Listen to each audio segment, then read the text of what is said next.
Well, good evening, everybody.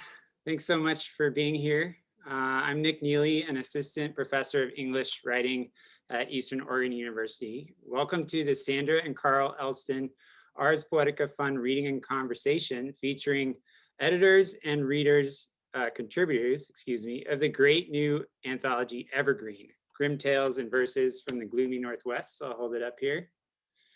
Tonight we have with us the book's co-editors, Sharma Shields and Maya Jewell Zeller, and contributors, and I have to say some local favorites for sure in this region, Beth Piatote, Joe Wilkins, and Alexander Ortega. All of them will be sharing fiction tonight. As people settle in, I'm going to just drop a few links and reminders into the chat. First, we have two more events coming up this term in the Ars Poetica series. Let me open my chat, as I should do.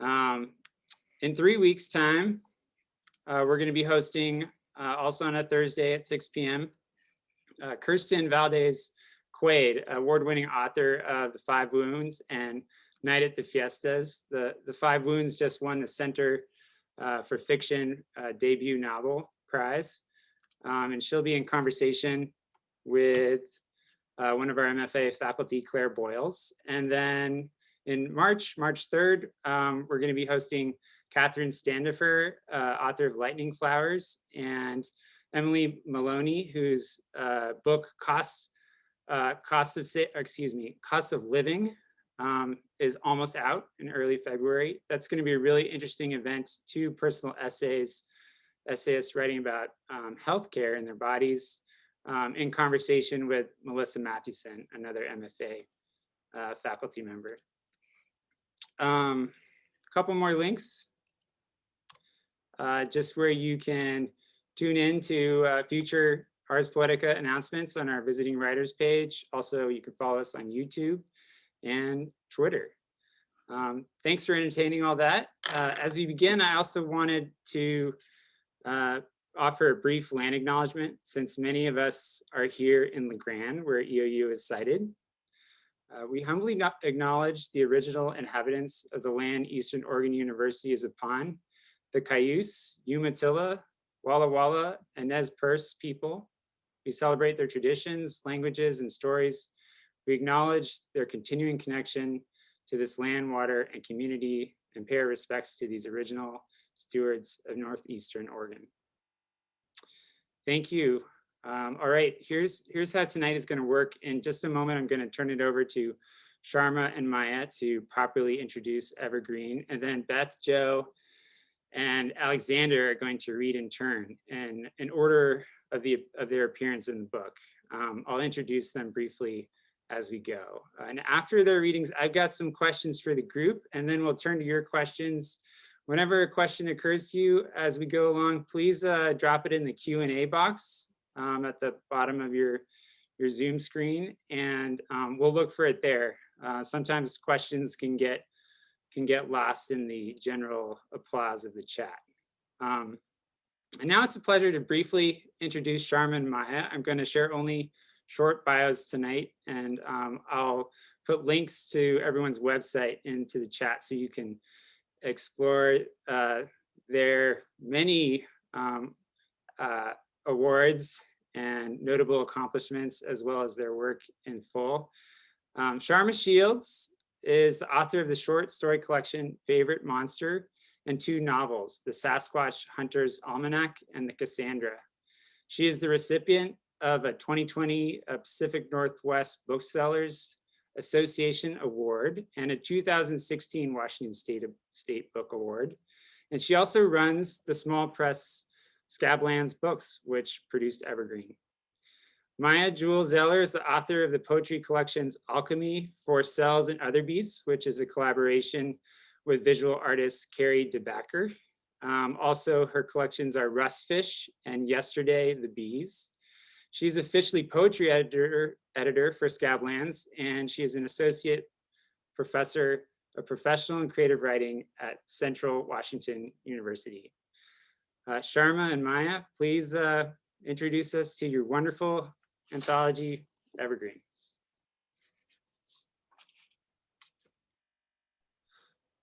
Thanks so much, Nick. Thanks for that great introduction. And thanks to Gib, who's running the background tech on this. I always like to thank the people behind the scenes. And I'm guessing lots of work went into the publicity of this. So thanks to everyone for all of that.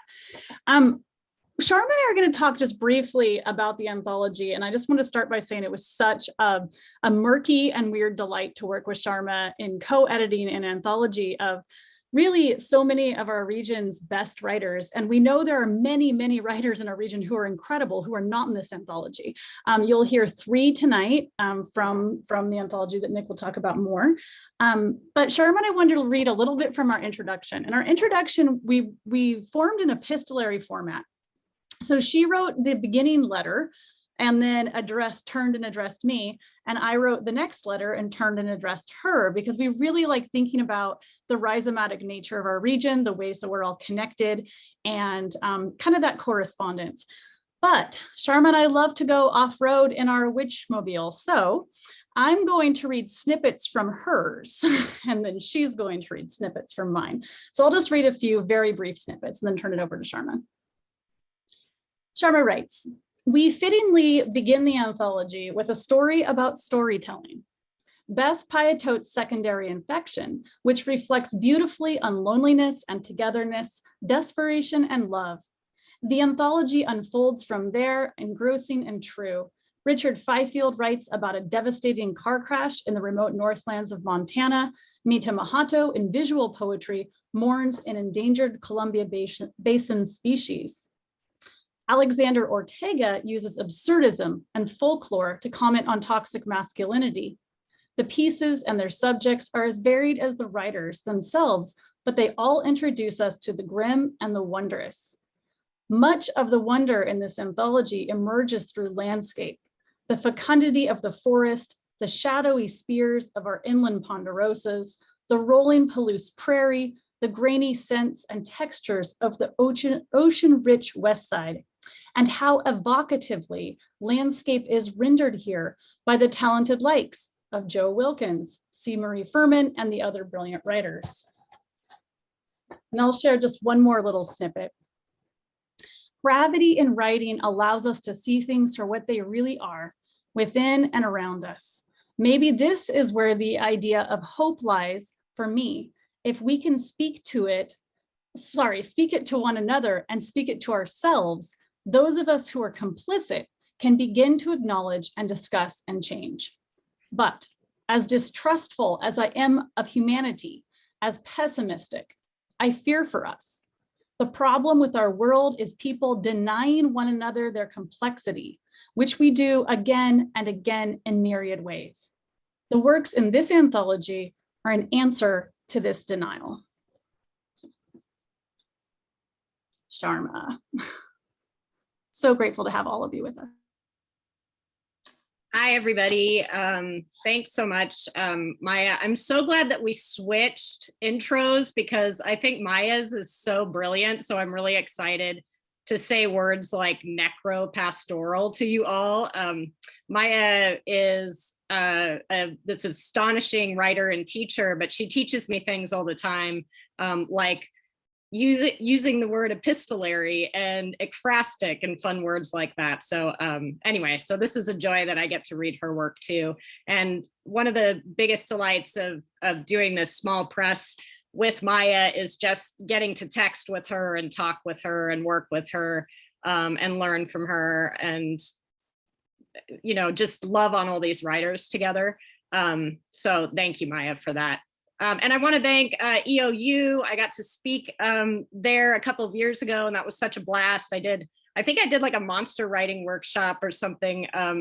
And we, you know, had some monsters working some menial jobs like at McDonald's and things like that. It was pretty fun. And I want to thank Nick and Gib for all their work here tonight and just for being so thorough all week, explaining everything to us. So thank you. And last of all, I want to thank the writers in this anthology. And I'm so excited for everybody to hear the writers who are reading tonight. These stories all kick just serious ass, and it's going to be an absolute blast for people to hear not only just the high level of prose. I mean, some of these writers that are here are also poets, and just astonishingly talented ones. And it's just, I love the different ways all three of the writers here tackle storytelling, and the idea of a story itself and the form and everything. It's so fun to get these three together. So that's great. And I knew I was going to ramble too much. This is what my brain does. So I will just read some of Maya's words here. So I'm Maya now. When I was a child, growing up in rural areas with very little access to cultural knowledge or arts communities beyond my valleys and foothills, my books came from a traveling library van, and those that depicted the Pacific Northwest often skewed it to match those photos of loggers pitted against old growth cedars and firs and hemlocks, harvesting them for settler colonialism. A war with the woods, or conversely, a forest pastoral, something either too adversarial or too idolatrous, something dripping with capitalism, hypermasculinity, and Eurocentrism. The pieces in Evergreen work to shift those two binary definitions of our region, a shift that reflects a more accurate betweenness of what's being written and lived in the PNW today, by the range of voices that acknowledge collusion, celebrate reality, and conjure new ways of thinking, or rather, bring us through many of these works to old ways of thinking, those in line with what the forest and rivers require. I love this part, it gives me goosebumps. Ways of thinking that are evergreen, cyclical, returning. But first, we have to do the work of a literary superfund crew, beginning with a hard look at the landscape around us, testing it for toxins invented and real. In Bambrick's Litter, the first poem in this anthology, as it is in her brilliant collection Vantage, the speaker is cleaning up the garbage of settler colonialism. And as a young woman on an otherwise all-male garbage crew, she has to learn quick. Writes Bambrick, when there's a hoof in the road, I know to grope through the ditch for the rest of the goat. And she joins the refuse of these animals and human lives in the Columbia Gorge, which is also a repository for toxins, as she wades into the river where a man's torso is found. She has to slip into imagination to do her job, but what she imagines is the other half of a dead body. This is what this anthology does too. It asks us to wade into the detritus and to picture the corners of the Pacific Northwest as they are, necropastoral, as full of death as dream, as full of complicity as wonder, and never fully shown in any binary. And then I wanted to just read this last part here. Let's see, speaking on hope. There is hope. And hope comes in literature, in telling the stories as in the ongoingness of an evergreen tree, that which survives the drought and the cold and the heat and the drenching rain, which relies on its own core to withstand wind and grim and gloom and remains green. This is what I love about so many of the pieces in this collection. Where Rick Barrett ends is where I myself hope to end, deep in the magical whateverness of the mind. In number 30 of the pandemic poems that are in this anthology, Barrett's speaker tells us, I remembered the teacher who made us memorize a poem each week.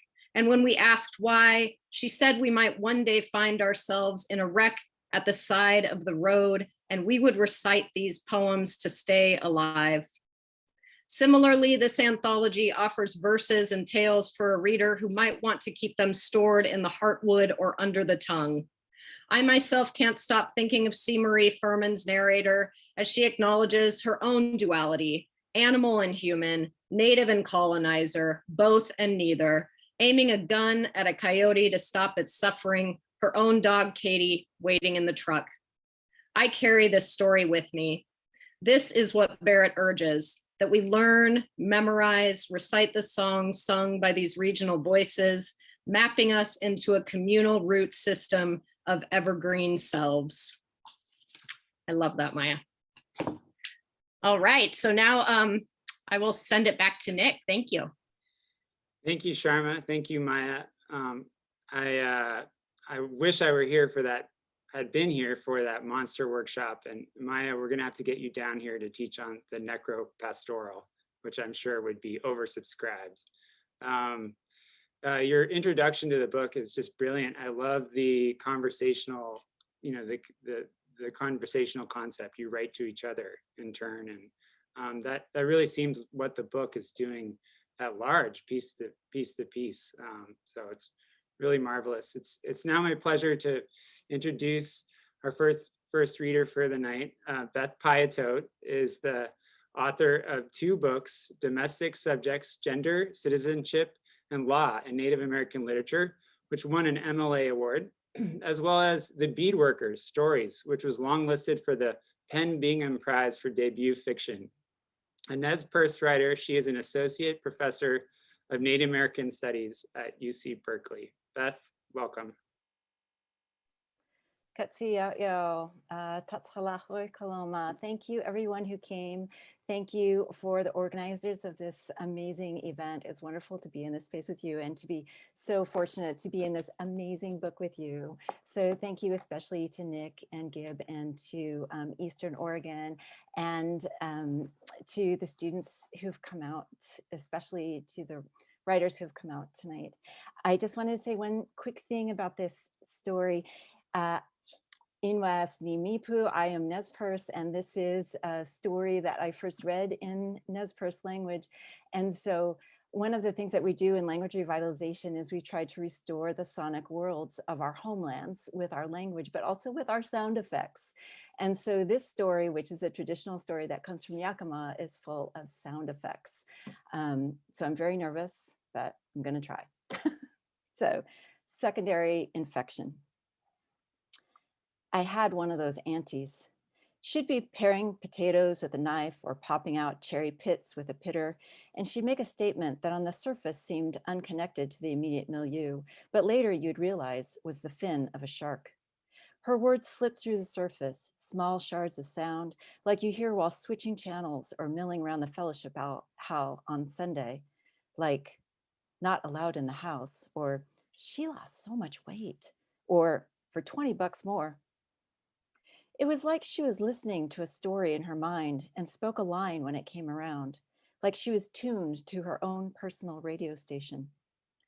One day we were sitting on the porch shelling peas, summer afternoon, a little breeze now and then, and between us was just snap, snap, pop, pop, pop, pop, pop. Then he sure had a handsome coat. Snap, snap, pop, pop, pop, pop, pop. What was she talking about, I wondered? A man? A dog? A fava bean? I sat there wondering, hands moving, not sure how to ask. Snap, snap, pop, pop, pop, pop, pop.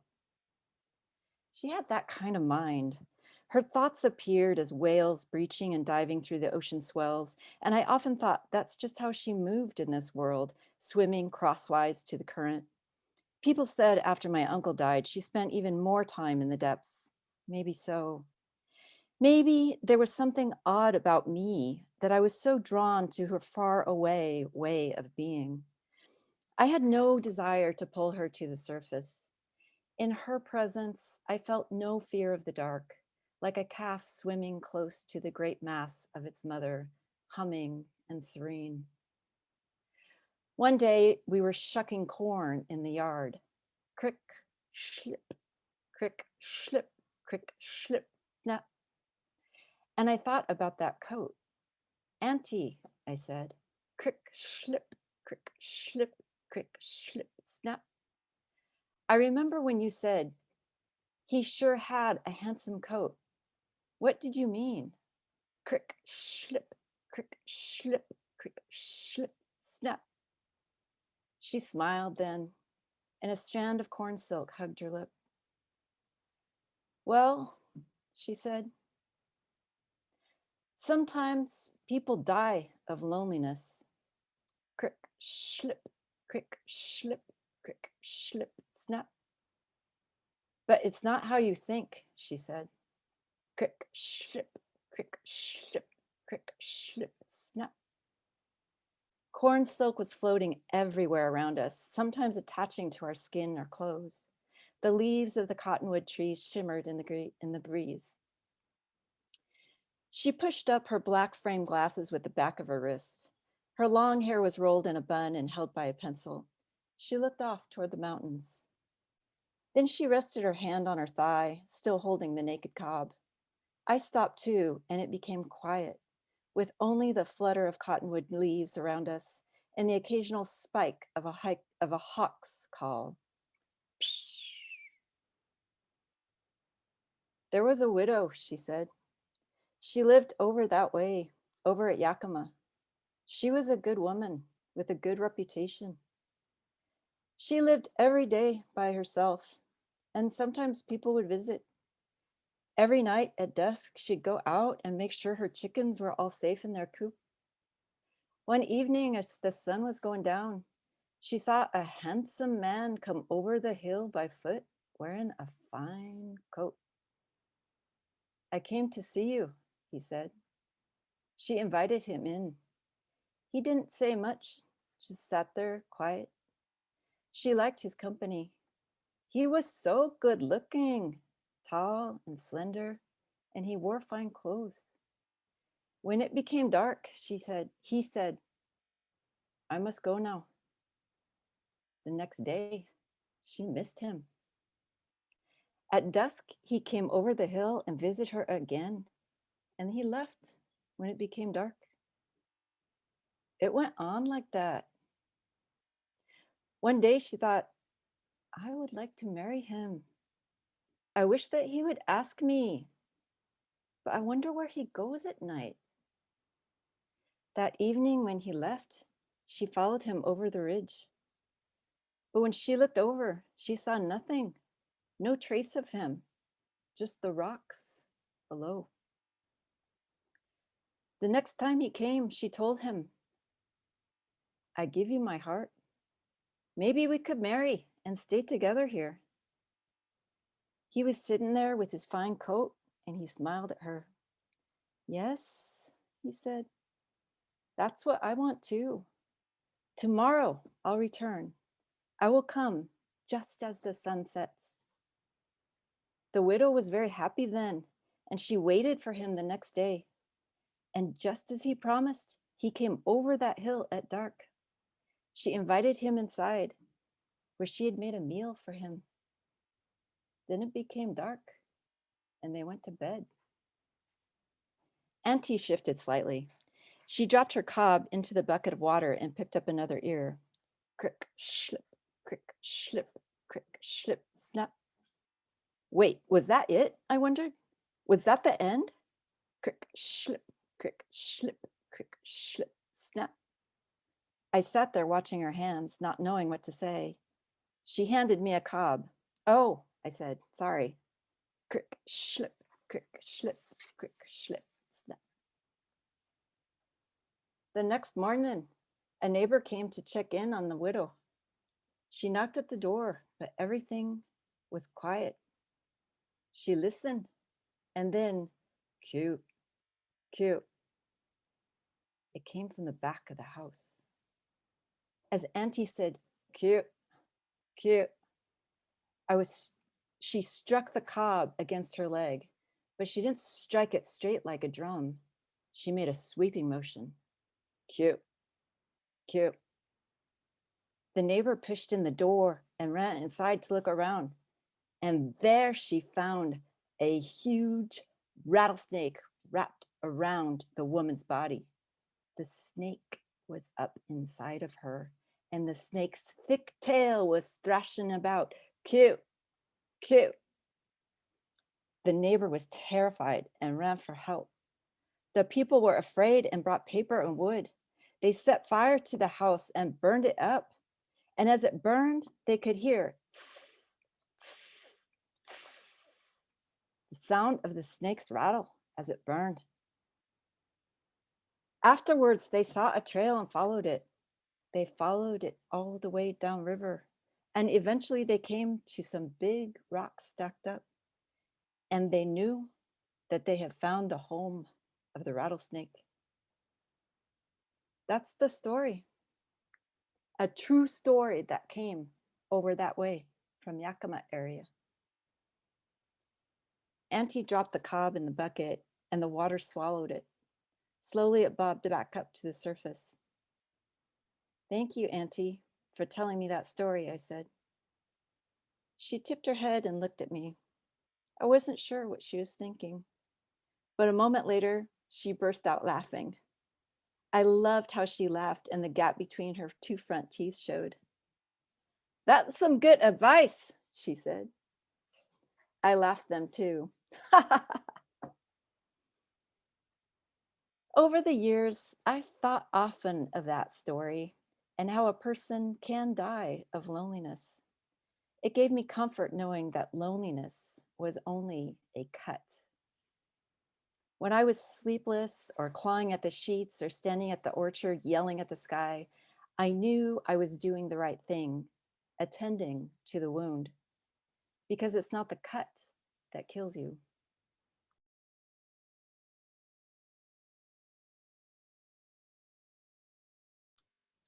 Thank you so much, Beth. I found the sounds just so incredibly meditative, almost. What a pleasure to hear you, and I thank you for being brave enough to try them in their full glory for us. It should be noted that Beth's story leads off this collection, the anthology, and really sets an amazing tenor for its quality and for its complexity. Nice work, Beth.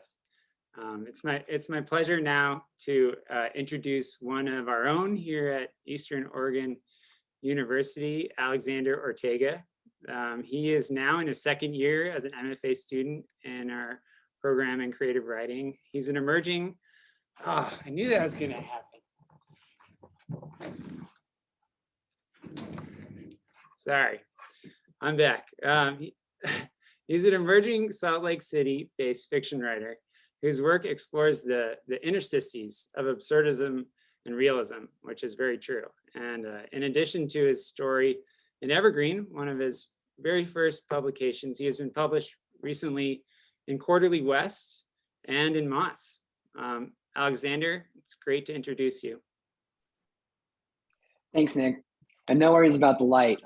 A quick disclaimer in that I'm in a studio among other people who rent studios. So if there's a saxophone or an oboe playing in the background, that's why. I'm really honored to be reading alongside Beth and Joe tonight, and I took their workshops over summer. And if you really want to get good at writing, try and take workshops from both of them in succession from each other, week to week, back to back. That was transformative for me. So yeah, I am going to be reading my story. It's called A Real Man. And yeah, here we go. A real man. The Cocoa Man threw me into his sack, just like my parents said he would. All for being mean to my sister and not praying. That frigid Noche Buena, the rough burlap chafed against my skin, and I kicked and punched. He lashed me with his whip. I wore myself out and fell asleep. I awoke when he dropped me, and I scurried out of the bag. He was draped in a brown, ragged, hooded cloak. He pointed to the snow-capped mountains at the edge of the basin and told me, "Go." I began to cry, and he repeated his command, shaking his finger. When I didn't go, he fell to his knees and brought his bruised, scabbed hands to his face and also wept. Bemused, I asked him why he was crying. "The devil," he said. "He's mean. I can't hurt children anymore, even bad ones like you." Through his sobs, he related how he barely remembered his parents, only that they'd held him tight before the devil stole him.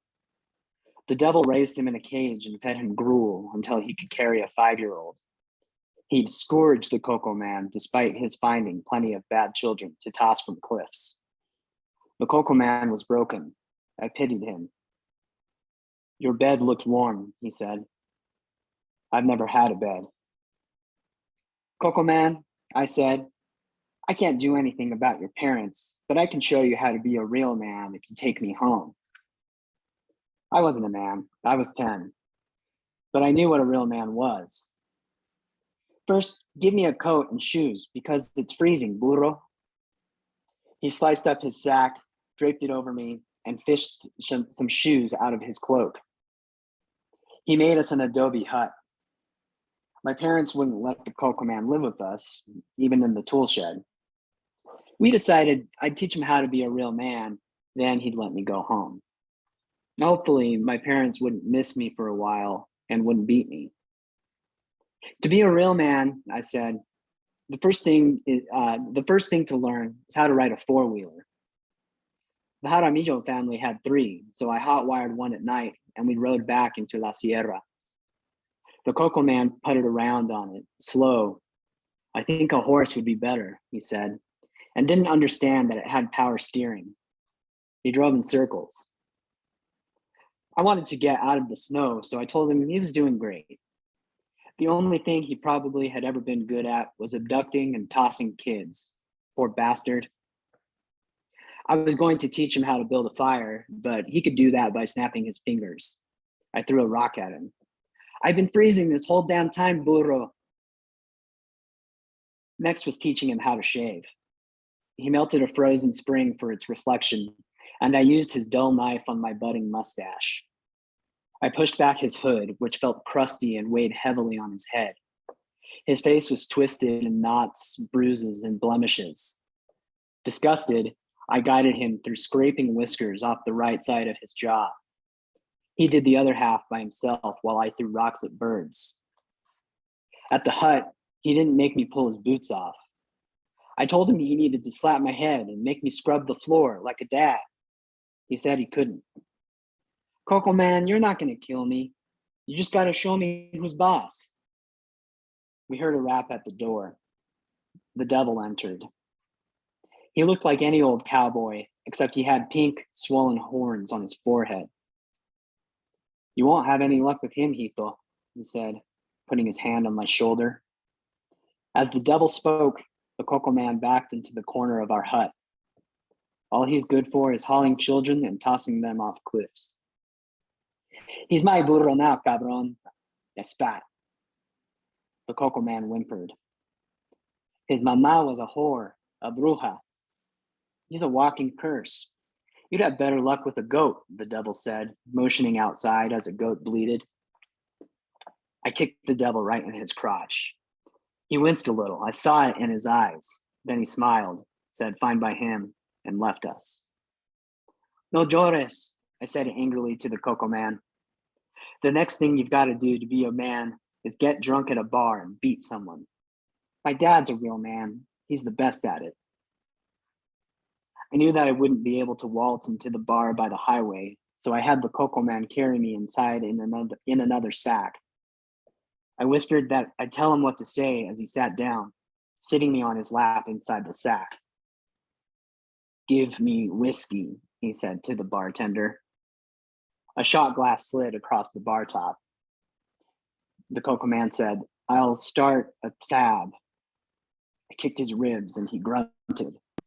He shot the whiskey in hack. Give me another shot, he hissed through his labored breathing. He drank a second and a third. I told the Coco Man that we didn't have money, so he'd have to beat the bartender with his whip.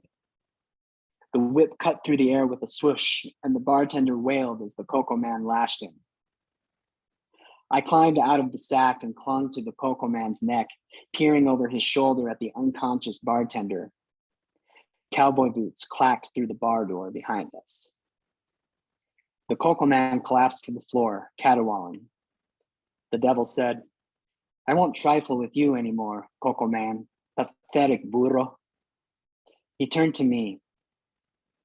Cabroncito, it's a cold world out there, but you've got the fire to be a real man. I understood and embraced him like a father. He sat me on his shoulders and strode to the nighttime sierra as I gripped his horns.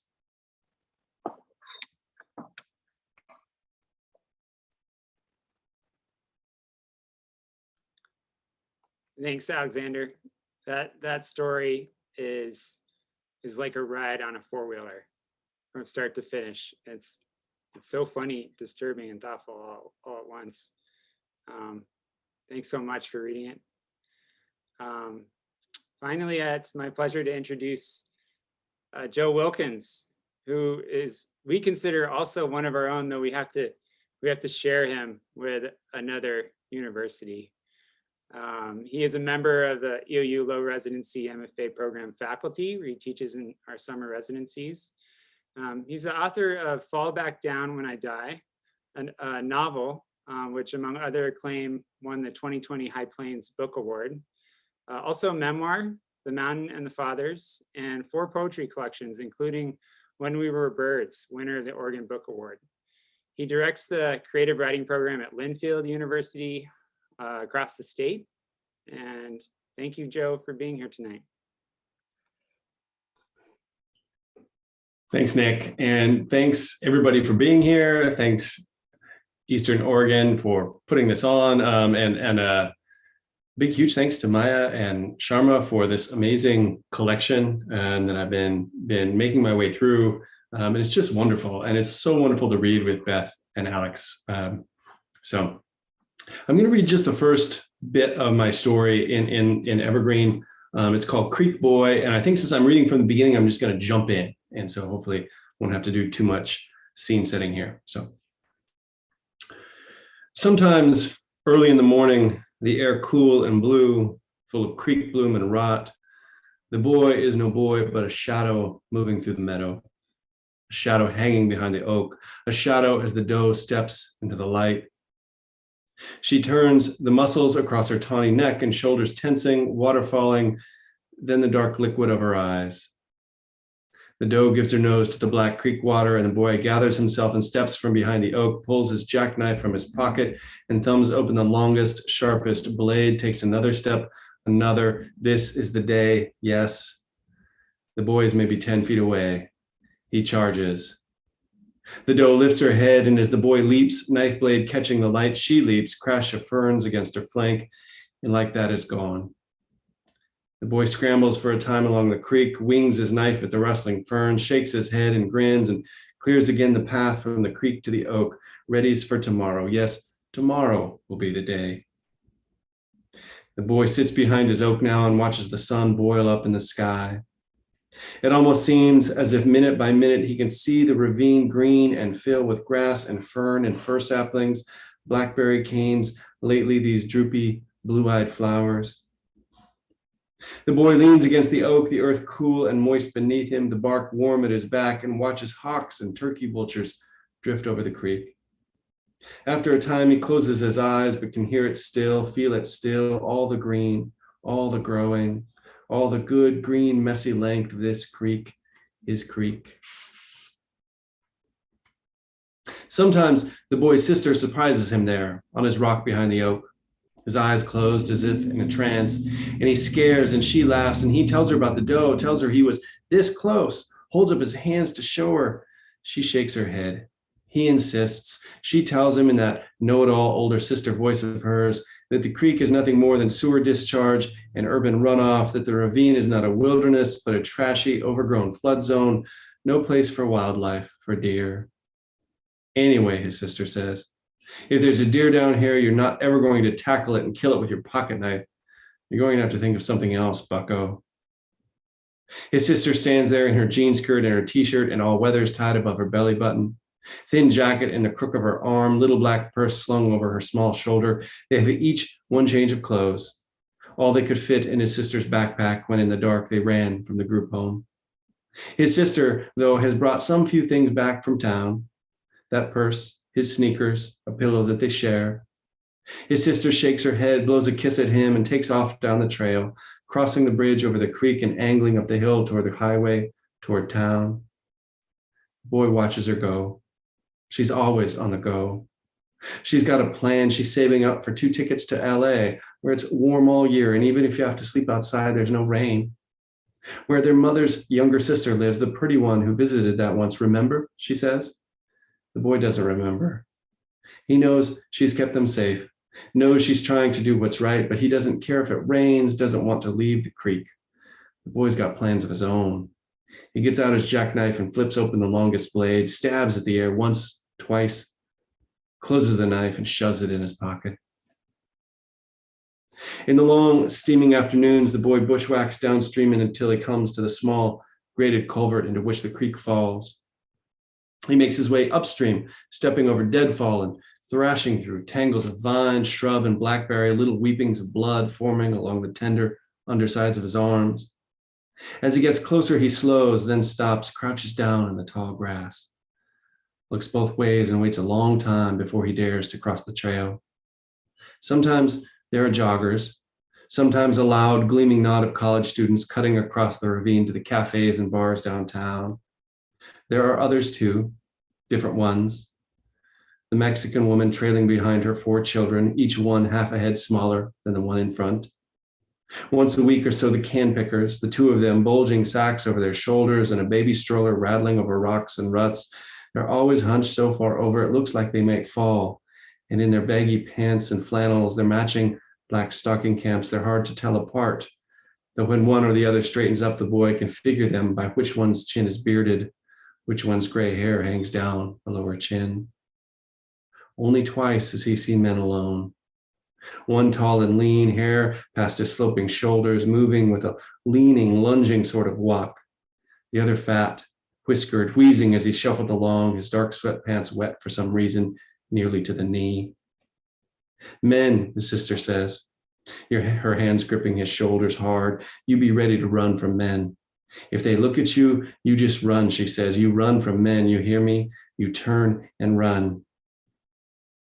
Checking once, twice, 3 times, and seeing no one, the boy hurries across the trail and continues upstream until he comes to the steep highway embankment, an immense earthen dam, really, and the wider, higher culvert from which the creek first falls into the ravine. There is no grate on this culvert, so the boy can peer inside, can stick his head all the way in there to study the damp, slug-trailed walls of the corrugated iron pipe, the far circle of light on the other side, below him the muddy splatter of the creek, above the whoosh and thrum of cars and log trucks, that gusting, stinking wind. The boy comes away from the culvert, hikes back through the forest and makes his way up the steep south side of the ravine, army crawling through the blackberries, and comes finally to their camp beneath the cedars. The boy reads and rereads his comic books, braids grass, lies down and laces his hands behind his head. He watches the sky break its back on the trees. As the first stars sharpen in the dark, the boy brushes his teeth, says the prayer that one foster mother taught him, and slips into his sleeping bag, which is zipped to his sister's sleeping bag, which is, as it always is when he crawls in for the night, empty. The boy fluffs and positions the pillow so it will be right in between the 2 of them when she comes back, then pulls their zipped together sleeping bags up tight around their neck, tries to keep the empty side from letting in the cold. The boy stares out into the dark. The stars blur. The night deepens and curves. The boy is awake a long, long time. Sometimes he doesn't sleep at all. Sometimes he does. Sometimes he dreams. His dream this night is of blood and fire, of deer steaks and grease, of hunger and hunger's passing, of a length of wood, long and sharp and whistling through the air. Sometimes the boy wakes and finds in the night his sister has spooned herself up against him. Not yet daybreak, the early creek fog billowing, drifting, and the boy extricates himself from the tangle of his sister's thin arms, shimmies out of their sleeping bag, shivering. The boy pulls on his shoes, his jacket, his other jacket, then checks the food hollow, a deep, wide scar in the cedar tree some 3 feet off the ground. He finds wedged in there a styrofoam takeout container with half a cheese omelet, some fried potatoes with a splat of ketchup, a splayed wheel of orange. The boy eats with both hands, one and then the other, shoving bits of cold egg and potato into his mouth. He licks the styrofoam clean and takes a great drink from the gallon jug on the stump and sucks and chews on the orange rind as he makes his way down the creek. He finds a good hard stick of the thickness of his wrist, and with his jackknife, he calls it his now, even though he filched it from another boy's drawer just 2 days before they ran, sets to whittling, shaving away small stobs and bark, sharpening the thinner end, the gray outer wood giving way finally to red blonde heartwood. The boy whittles and takes up the spear. It's a real spear now, and studies it and then sets into whittling again. Every once in a while, though, he leans out from behind the oak and glances toward the creek, as if the very act of his becoming a hunter will draw prey. The boy tests the point of his thumb, or tests the point with his thumb, imagines the sharp wood driven into flesh, imagines meat between his teeth, the sun high and hot overhead, the creek steaming. The boy stows his spear behind the oak and hikes back toward the cedars. The boy angles up the south bank, gets down on his hands and knees to crawl through the blackberry bramble. His sister said they needed thorns between the world and them, and ducks under the cedar canopy, finds his sister still asleep. Sometimes, though he's not even tired, the boy crawls in with her, puts his arms around her thin shoulders and breathes her in, cigarettes and wine, rain, straw, gasoline. Sometimes the boy closes his eyes. Sometimes, despite himself, he sleeps. Sometimes in the late afternoon, the boy wakes to her naked back. The sky has grayed, a cool wind in the cedars. The wash bucket before her, his sister lifts her right arm and wipes the hollow beneath with a damp rag, then smooths the rag over her shoulder and over the back of her neck and behind her ears and up into her cropped, dirty blonde hair. Switches hands, her back flexing, the bones beneath rising, falling. She leans forward now, dips the rag in the bucket and from the stump beside her, takes up the soap and works it into the rag, then lifts the rag to her face, scrubs at her forehead, her cheeks and chin. She rinses, pats her face dry with a t-shirt. Without turning around, she reaches the shirt over her shoulder and the boy pulls himself from the sleeping bag and crab walks over and takes the shirt and dries her back. She turns then and unzips his jacket and pulls at his flannel, tells him it's his turn. The boy sits with his back to her. Hears the slosh of water as she shifts the wash bucket, feels the first cold touch of the rag. Though she's taller, she is skinny like him, her wrists and shoulders small as sticks, and her breasts too are small. Still, as she works, the tightened points of her nipples graze his skin, and something hollows and shifts down through the pit of him.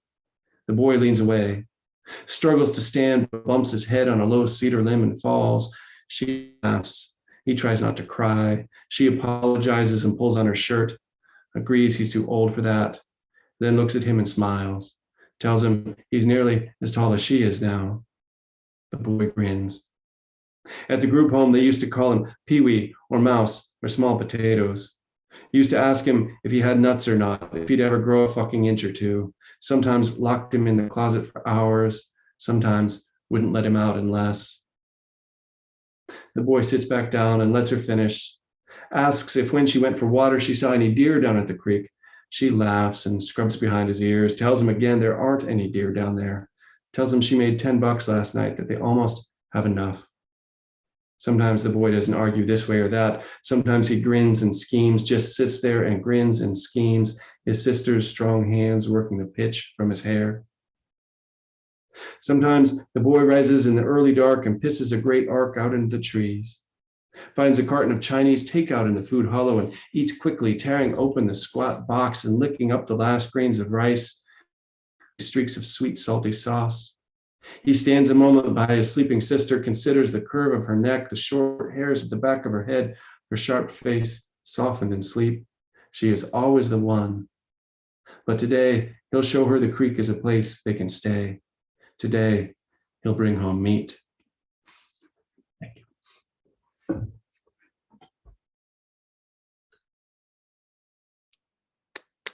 Thank you so much, Joe. What a fantastic story Creekboy is. It just gets even more intense from there, and more lyrical if it's possible. Such a beautiful world you conjure in that creek.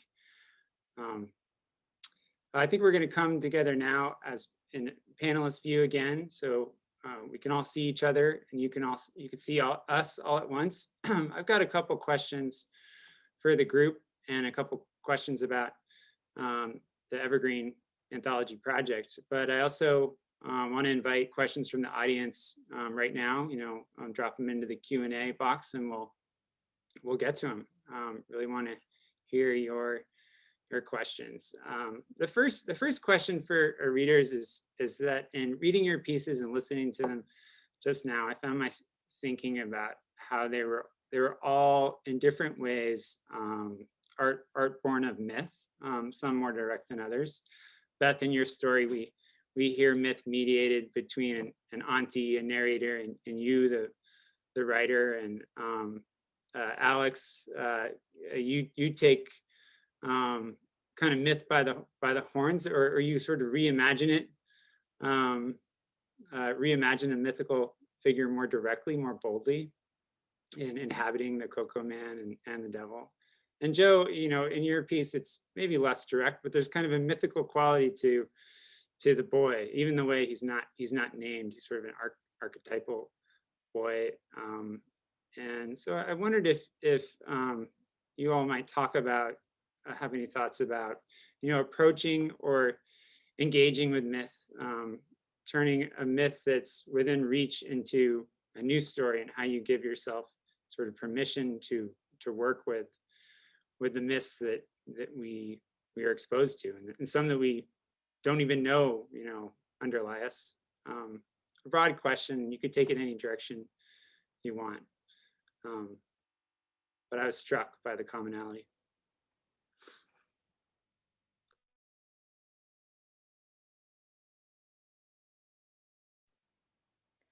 I'll say something just briefly, because I think what Maya wrote in the opening about Evergreen, or maybe it was Sharma, now I can't remember who to cite.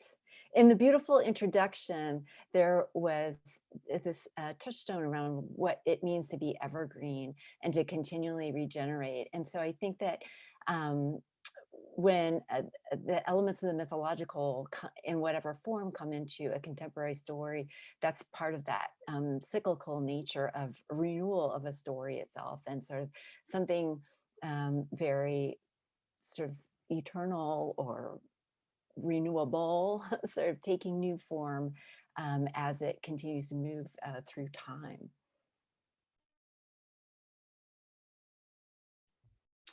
Yeah, I'll jump in and say, I love that question, Nick. Great question. And I think you're right how these stories are speaking to each other at that level. I do remember early in the process of writing the story, there was a moment where I was trying to decide. I had this idea and this voice and this place, and I thought, we're going to get all this backstory. The main character, the boy, is going to be this very different character, and then that just felt like too much, and I just let it fall away into a kind of myth in some ways, right? Into this just the boy and his sister in this particular very northwesty space. And in many ways, there are like way too many young people in this northwesty space. And so there was this point where I had to make that decision, and I'm really glad I did, because I think it allowed that to be so much cleaner, so much clearer isn't the right word, maybe darker, maybe more focused. But that decision to let some of the things that we think of when we think of fiction fall away and follow myth rather than fiction. Yeah, I guess for me, the figure of the Cocoa Man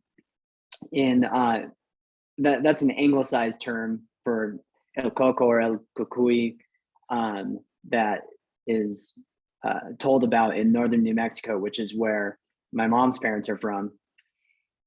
And Nick, I think you characterized it pretty well there, in that I just kind of wanted to grab the folkloric figure of the Cocoa Man by the horns, as you will.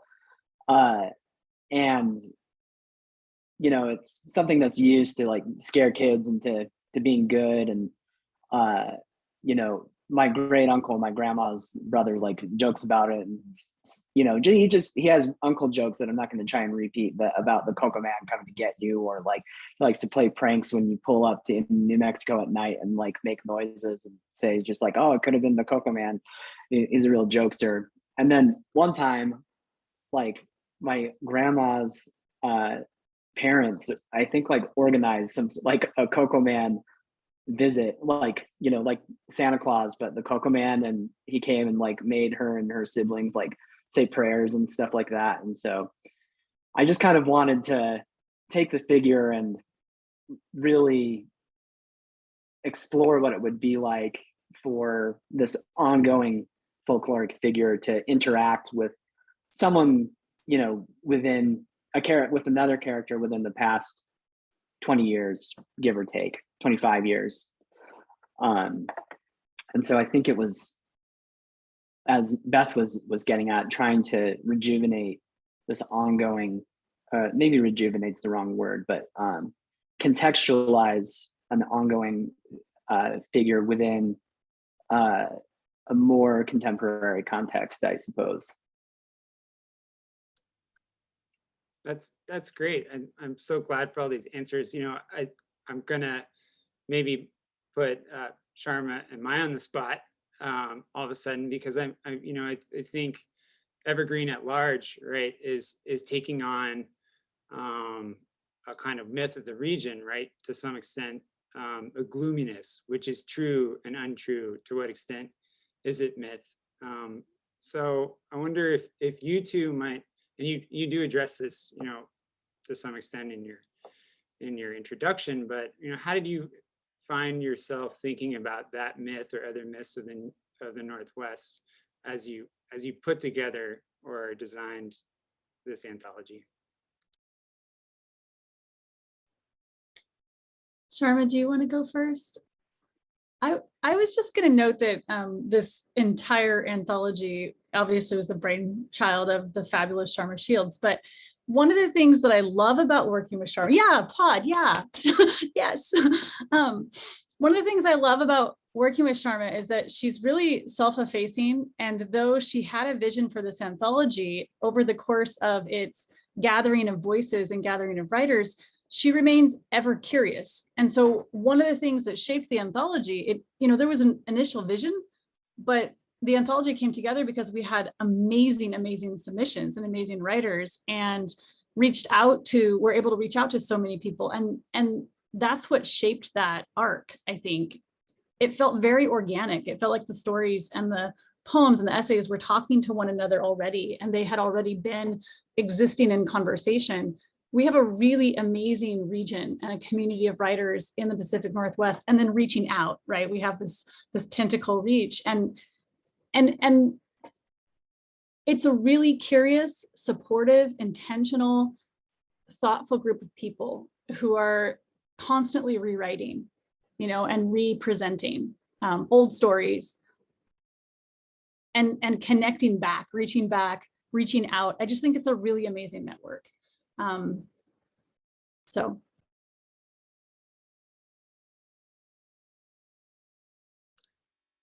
Yeah. I mean, I would just add to that.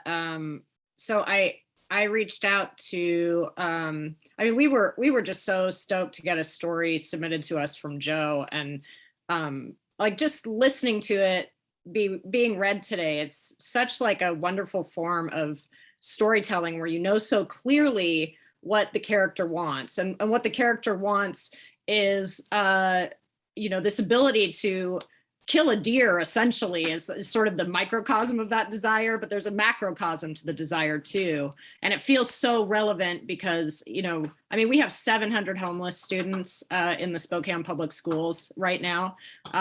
It's freezing cold outside, and they're trying their best to keep the schools open because people, even with the COVID happening and all of this, this is a warming center for children here. So it just suddenly, there's just so many layers that start coming out. But, I reached out to Beth specifically for her story because she's always experimenting in this really interesting way. Apologies for my dog who's snorting in the background, but she's always experimenting with story in this really interesting way. And it ended up being necessary for us to make it the very first story in the collection because it's very much a story about storytelling, as it says in the introduction. But and I also maybe because I've always been a little bit myth obsessed, monster obsessed. I reached out to Alexander because I love his absurdism in his piece and that marrying of reality with the mythological that happens, the folkloric that happens. That's the sort of surprise I want to see when I'm reading a short story. And so for me, finding fiction that was endlessly surprising in that way was just really exciting. And I feel like, yeah, they converse with myth so well because they're they're just, I don't know, it's like an awesome tradition of storytelling that's happening here in a lot of different ways. Anyway. No, that's great. I think you found amazing stories that are, really truly reinventing the myth of the Northwest, even as they sort of explore the oldness. And back to the writers, I've got a second question for you. I wonder if you entertain, which is that, and it's another, I guess, big topic question, but in all of your pieces, I felt they were very much a sort of a study or commentary on family and gender relations, whether femininity or masculinity. And perhaps most stories are, as most stories are, about myth making. But Beth, in your story, there's the relationship between the man rattlesnake shapeshifter and a woman, and then also women across generations telling stories. And Alex, your story is all about toxic masculinity. So clear. And Joe, your story too is about a boy who's kind of been thrown under the bus by a patriarchal society, and yet he's pursuing these sort of masculine tropes, right? The self-reliant hunter, even though he's relying on his sister, and that's his family. So I wondered, how do you negotiate the complexities of gender in your story? Did you think about it in these particular stories? And I wonder whether you set out to do so, or whether that's just something that develops.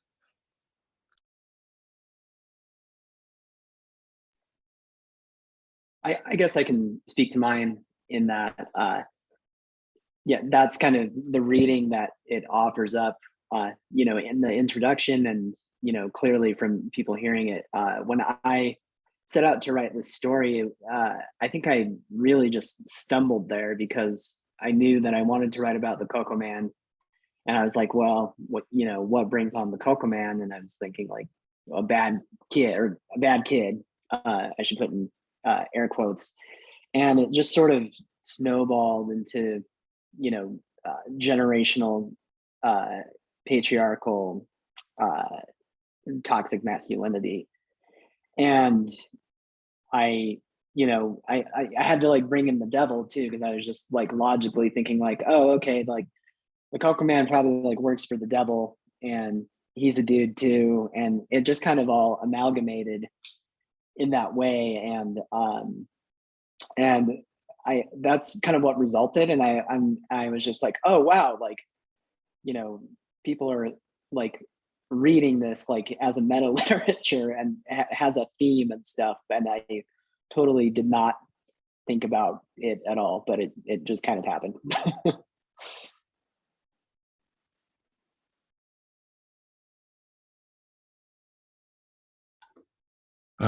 I'll jump in quick. I think one thing I'm often doing in my writing is writing about the fragility and sadness and possibility of boys and young men. That's something I'm writing about a lot, and it just sort of happens when I write. As well as, on the flip side, as well as the toxicity of our patriarchal culture, and how those two things are trying to interact, or how those two things are trying to be at the same time. How a boy can be fragile and thoughtful, and at the same time trying to live into this other kind of world that's asking some other things. And so in this particular story in Creekboy, I was really interested in, how does this kid who's got almost, there's nothing going right for him. How is he trying to enact agency? What is his action? What can he possibly enact? And of course, he goes to, as you say, a kind of idea of I'm gonna kill a deer. I'm gonna bring home meat. That's his vision for how he might enact himself, might make some change. And of course, doesn't exactly work out. But for me, I'm always thinking about that. That interplay, the wider toxic culture of masculinity and patriarchy versus an individual child, an individual young man, an individual even man, and how those things are interplaying.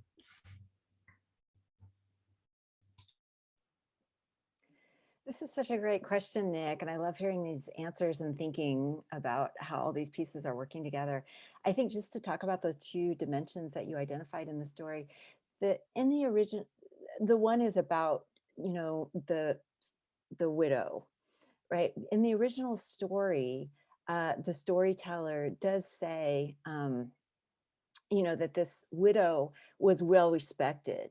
And so there is kind of this, small town or tribal lesson about like when you live in a small community and, people are used to sort of monitoring each other's behavior and so on, and that it's important to like have a good reputation. And, here she was, a woman living alone, and this is kind of like how she comes undone.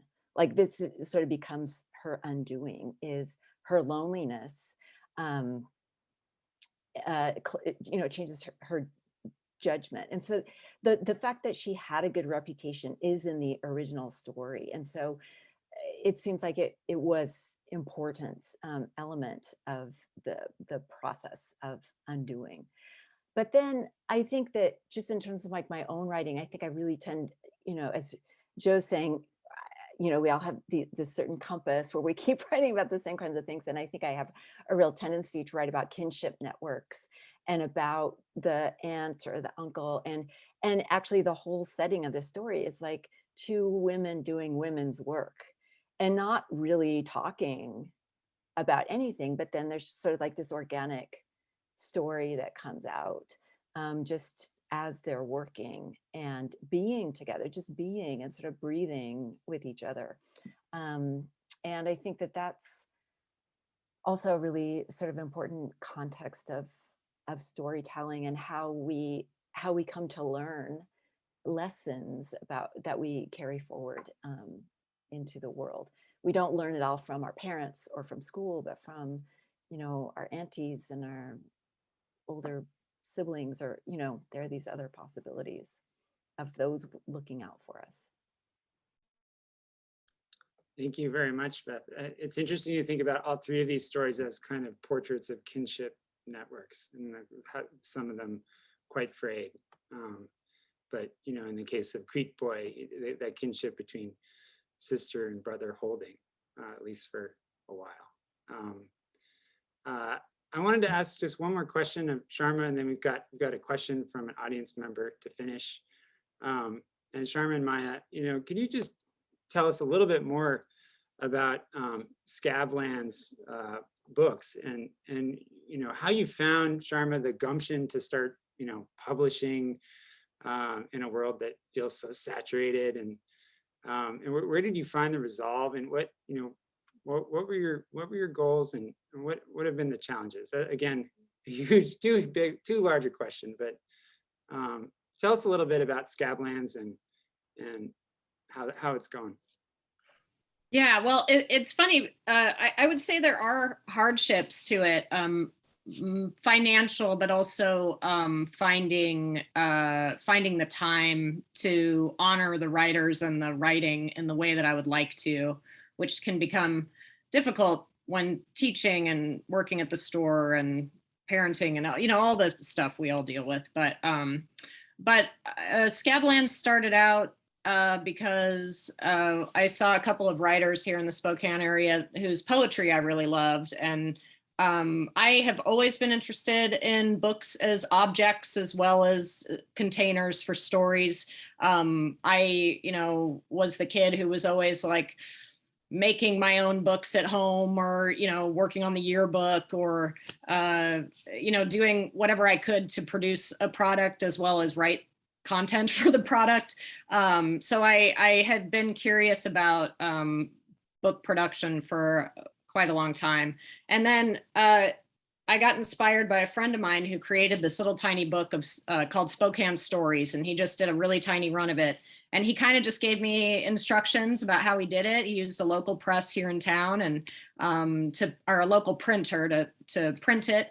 And he gave me enough information, and I found, I knew from a literary journal here in town called Riverlit that no longer exists, but there was a designer there named Keely Honeywell, and she is a huge part of this press.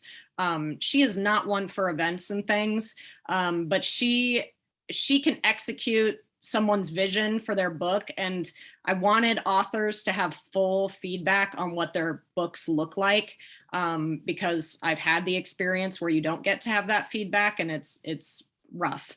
And I really want the authors to love that content, and Keely just always delivers. And I brought Maya on board because as much as I love poetry, I have a limited intelligence about how to edit it. So, and Maya is just incredible. Anybody that works with her can tell you what an amazing editor she is. And that team just formed, and that's been really incredible, I think, for all of us to be working on these projects. But I will say it's been a little bit hard, and sometimes a little bit hard physically. I mentioned in the introduction my MS, and I had a relapse over the last month. And so even things like carrying boxes of books and things like that become difficult. And if I'm shipping everything from my house, it can become physically arduous. It's like, it's funny to, be doing these things with a chronic illness in that way. So sometimes I wonder, how much longer will we be around? And other times I'm hopeful we'll be around. So, this has been really a joy working on this project, but it took years. I think, Joe might remember when we had submissions initially open, but it was a few years ago, and the pandemic happened and all of that. So we were really delayed, really slowed down, and people have been really patient with us on all of it. But so yeah, and you're right, there is a glut, but where there is not a glut is local bookstores are so supportive. The local community is so supportive. And I think I decided and committed a long time ago to the idea of starting with the local community first. And we have found such incredible support in that way.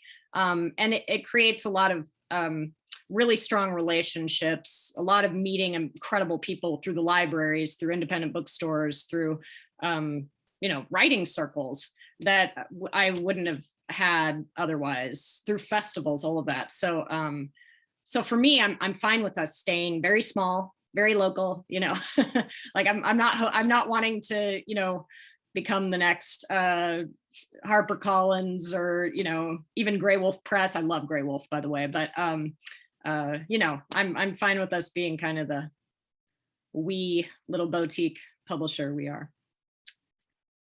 The name itself seems to broadcast that low key but vital aspiration. I saw a photo of, I guess, the second printing arriving at your home on social media, and it did seem like a complex, good and bad problem to have.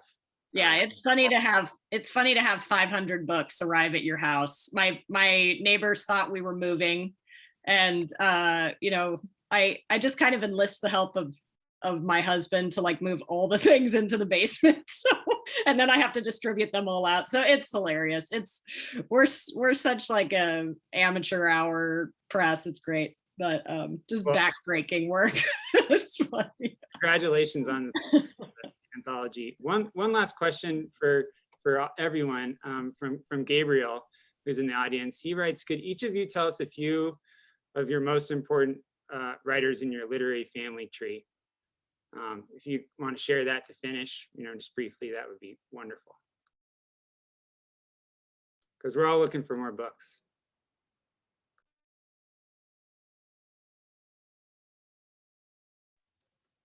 I'll tell you three I'm thinking of right now, which would be a different three if you asked me an hour from now or tomorrow or whatever. But here's three. I'm reading Danielle Evans' latest book, and I love it. Louise Erdrich is an amazing writer who always inspires me. And I also love Haruki Murakami. Just because we share a writer there, especially thinking about Creekboy, my inspirations there are Bonnie Jo Campbell and Louise Erdrich, two writers who have been really important to me for a long time. And then the other one I'll just for three throw in is the poet James Wright, who's yeah, really important. I was starting to write out my list and thought you could do soft returns in Zoom, but you can't. It's just all hard returns and sends it out to the audience. So I would say Edgar Carrot for sure. Stuart Diebeck, excuse me.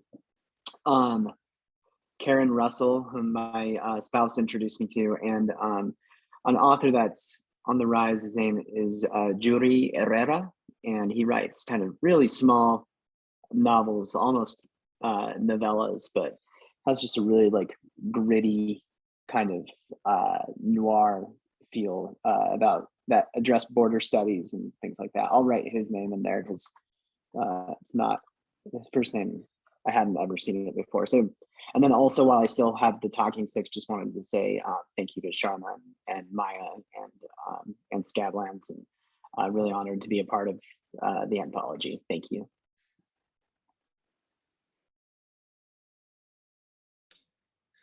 Well, I can't wait to read. I've read some of your books and I look forward to reading more. And Alexander, I look forward to reading your first book when it comes out eventually. And thank you, Alexander, Maya, Sharma, Joe, and Beth.